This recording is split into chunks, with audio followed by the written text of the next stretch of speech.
Another week, another weapon to unlock. This time, it's the Breda PG Burst Fire Assault Rifle. And in this video, we're just going to take a look at like the first few rounds that I played with this, picking out some of the best gameplay, sticking it into some kind of like little montage or something, and really just give you my initial thoughts on the gun, because so far, having unlocked it, which was super easy by the way, I've been having a really good time with it. And I thought, considering this is launch day, I'll just show you my experience and then maybe you can compare that with yours or get some idea of what this weapon's going to be like. But so far, I'm really liking this thing. It's really good fun. But if I'm being honest, the first round that I played with it, I wasn't particularly comfortable with it because it's completely different to any other weapon that you can really use at the moment in Battlefield 5. I don't believe there's any other burst fire weapons in the game, so getting used to that after not having used burst fire weapons in a Battlefield game for a long time was kind of difficult. But once you get a hang of it, it can be a real monster. And there's sometimes where you just pick players out, like there. That's one burst, just 4 rounds, like boom, boom, boom, boom, and the guy's down on the floor. You have to get the bullets in the right place. If you hit the leg or you hit the arm, you're not going to take somebody down in those 4 shots at that kind of range. But if you can hit them in the chest or maybe get the recoil to go up and then hit them in the head for a headshot, this thing is devastating at sort of like very sort of close to mid-range. If you stay in close range, it's not that great, but at these kind of ranges here, the ones that I'm showing you in this video, I think this is like the perfect range for the Breda if you're going to use that burst fire mode. It does have a semi-auto mode as well, and I will talk about that later on in the video, but it's kind of like a separate way of using the weapon, so I didn't really want to confuse things. But overall, when I first started using it, like I said, I wasn't particularly comfortable, and that's because it's got high recoil and low rate of fire, and then you've got a 4-round burst to deal with, so as soon as you hit the fire button, 4 rounds are going to burst out of it before you can fire the gun again. It's not like firing a semi-auto where you can correct after each shot, or full auto where you're continuously firing and you can compensate for maybe not hitting the target. You kind of have to be on target with the burst if you want to deal damage, so that's why I didn't quite find it as easy to use straight out of the box. But like I said, once I got going with it, it was really good fun. And actually I found that I was playing with it on Squad Conquest, and of course most of the engagements are much closer and much more frantic there. I switched over to Conquest after playing a round of Squad Conquest where I didn't do very well. And on Conquest, because most of the engagements are a little bit more spread out, you've got a little bit more time in between gunfights. That really helped when getting used to this thing, because it meant I could fire off a few shots, and if I didn't hit the target, I might not have got shot in the back instantly because I fired my gun and somebody else heard me, and there's more space on the map for me to move around. So I found it more comfortable to use on Conquest to begin with. One thing I will say is adding specializations to this thing really changes up the weapon somewhat, and there's some quite interesting ones actually as you go through the first 4 levels. I've already got this to rank 6, maybe rank 5, something like that, so it's fully upgraded in the second half of this video. In this first half, this is not fully upgraded gameplay, but I think once we switch over to one of the other maps, you'll see some fully upgraded gameplay. But one of the specializations I really like, or at least the level that I like, is level 3, and there's 2 specializations on the path there that it allows you to change how the gun performs in terms of rate of fire, but there are 2 different options. So what you can do is you can just increase the overall rate of fire, or you can increase the rate of fire of the burst itself. So that sounds a little bit weird, but if I try and explain it for you, Trigger Job is the one that just increases the overall rate of fire, which is on the right hand side, and then on the left hand side you've got Light Bolt, and that increases the rate of fire within each burst, but it doesn't allow you to burst any quicker than you could before. So essentially, picking the right hand side, you're going to be able to burst quicker. If you pick the left hand side, you can burst slower, but the bullets in that burst fire from the gun quicker, which is really odd. And it does make a difference because I switched it over and played around with the different options. I ended up going for just the standard rate of fire increase, which meant I could burst the thing quicker, and that did help in sort of close quarters gunfights if I was caught out. But overall, it's quite an interesting choice, and it can really make a difference on how you handle the gun. But like I said, here you'll see me using the gun in semi-auto and burst in this next section. And semi-auto fire on the Breda PG is ridiculously good, I have to say. It is really, really good, and it just allows you to be really versatile as an assault class player. You've got burst for sort of medium range, which, like I said, if you land it right, you can get 4 bullets down on an enemy and you can kill them instantly.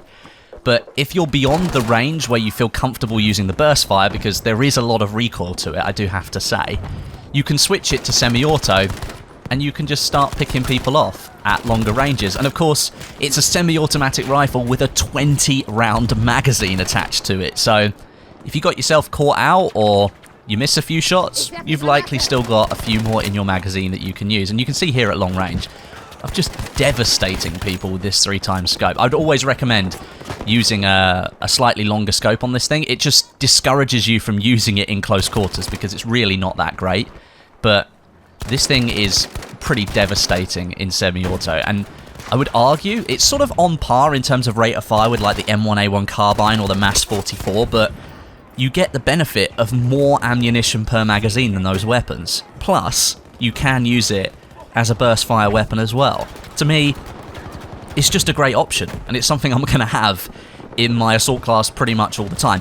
This here on Narvik, this is the fully upgraded gameplay. So you'll see some longer kill streaks here. I think I go all the way down to B and then come back up towards D, but I've switched over to semi-auto fire, pick that guy off, simple as. And then I think here, this is where I use the semi-auto to a bit more effect. One of my first pushes was on the right-hand side of this map, and I died, and then switched over and spawned over at the D flag. This thing, as you can see, is really, really good, and it's thoroughly enjoyable when you get kills with it as well, especially in the burst. But semi-auto, I did feel a little bit dirty when I was killing these people. Felt like I shouldn't really have been getting these kills, but I was getting them anyway. And the highlight feature is obviously the burst fire, but if I'm being honest, I think it's better as a semi-automatic weapon, and I'll probably be using it as that more often. But here, this was one of my favourite kills with the burst rifle. Watch. Boom, boom, boom, boom. Goes into a headshot. The guy just comes around the corner and gets obliterated. Didn't even know what hit him. And of course, those 4 bullets are firing out. I've only tapped once, and of course 3 more bullets come out after that initial tap. So the guy, the time to kill on this thing at certain ranges must be so low, and people on the receiving end must just die in a blink of an eye, which might cause more problems than it does help people when it comes to the time to kill in this game. But if you're someone like me who's already used to a fast TTK, see there, switched over to the semi-automatic fire and picked that guy off at range. That was really good. But I'm already used to a fast TTK in this game anyway, so I know that I'm going to have to pull off a movement, stick around the corner, get that guy just as he moves, otherwise he's going to shoot me quicker. And it's just a dream, this weapon. I actually really like it. After that first round where I thought it wasn't really going to gel with me, I was quite disappointed. But then, once I moved over to the 3x scope and I started playing with the specializations a little bit, I was like, oh man, this weapon is a good one. And I think this gameplay here at the end kind of shows that. I really like Narvik at the moment as a map in terms of conquest. I've been actually searching it out in the server browser and playing it a little bit more. You can see at certain ranges at semi-auto that the damage drop-off of the weapon is quite high, so anything beyond sort of like 50-60 meters and you're gonna have to start hammering people in order to take them down. And of course you don't know at what point they might hit the button to apply a med pouch and then start healing a little bit, so you're not sure when that's actually going to occur. But at these kind of ranges, I don't know if I get this guy or not. I do, that was 5. So at that kind of range I'm already looking at some drop off, and it's moved from a 4 to a 5 bullet kill, but it's just super satisfying. And in semi-auto mode, you don't get half as much recoil as you do in the burst fire mode either. I really wanted to kill this tank, but someone else nicked the kill. Doesn't matter. It was teamwork. That's all that matters. I mean, I wanted the kill, but happy that my team took it out anyway. But overall, this thing is really good fun to use. And if you want to unlock it, oh, that was dirty. That was really dirty. That guy was running away. Thought he got away with it, but no. This here is where you can see where the burst doesn't quite work properly. That guy, I only managed to hit him twice, and I think it was with the first bullet in each of the bursts, so it didn't really work properly. And that's where you know you need to be switching over to semi-auto. I'm kind of getting used to that with lots of weapons and trying to use semi-auto more than I would the automatic or burst fire. I just want to get better at switching between the two and making myself a little bit more adaptable when it comes to using these assault weapons. Because the STG in semi-auto mode is ridiculously good. Just like this, it is really, really good. But most of the time I'm only using it in automatic fire because it is a fully automatic rifle. There are a couple of downsides to the Breda. Like I said, of course, at close quarters you're just going to get obliterated by SMGs and fully automatic weapons if they get the jump on you. And SMGs are probably going to beat you most of the time, but then that's true of a lot of the other assault weapons anyway. You are going to get beaten by SMGs because they're built to be good at close quarters. And I think the disadvantage is that I wouldn't really recommend using this weapon with anything lower than the 3x optic, because you need to be able to see who you're hitting at longer ranges, but it also then stops you using it at close quarters. I see that as a benefit because sometimes I just want to rush people and use it at close quarters, and having a 3x optic on the weapon stops me from doing that because it just massively obscures your vision if you're really close to somebody. But that you could probably say is a bit of a downside. You're not going to be using it like an assault rifle like the STG. You're not going to be running around into people and taking them out all over the place. You have to be a little bit more methodical. I liked this kill, actually. I was running out of bullets. I sort of flanked around and got this guy. I'm not sure why he got out of the tank gun. He was on top. He was on the turret on the top. And then he got out. I don't know why he did, because he was much safer had he stayed inside the tank. But yeah, overall, that's my opinion of the Breda. I'm really, really liking it. It's going to stay in my assault class loadout for quite a long time, I think. At the moment, there's only 5 weapon skins for the gun, and they're like the default ones that are in the game.